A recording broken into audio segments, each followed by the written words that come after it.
જે સ્થિતિમાં જે પરિસ્થિતિમાં મારો રામ મને રાખે એમ રહેતા જેને આવડી ગયું તો સૌથી પહેલું પરિણામ એના જીવનમાંથી ફરિયાદ નીકળી જશે.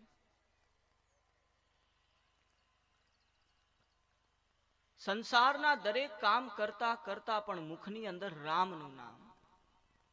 કિયા અભિમાન તો તું માન નહીં પાએગા. જો માન મેળવવાની આશા હોય તો સૌથી પહેલા બીજાને માન આપતા શીખવું પડશે. કોઈ તમને પગે લાગે એવી આશા હોય તો તમારે બીજાની સામે નમવું પડશે. માન આપ્યા વગર માન મળતું નથી.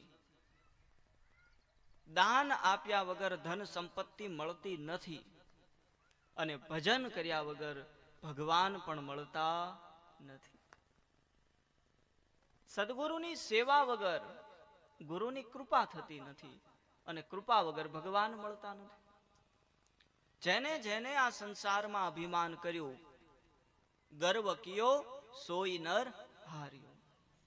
જેના જીવનમાં અભિમાન આવ્યું,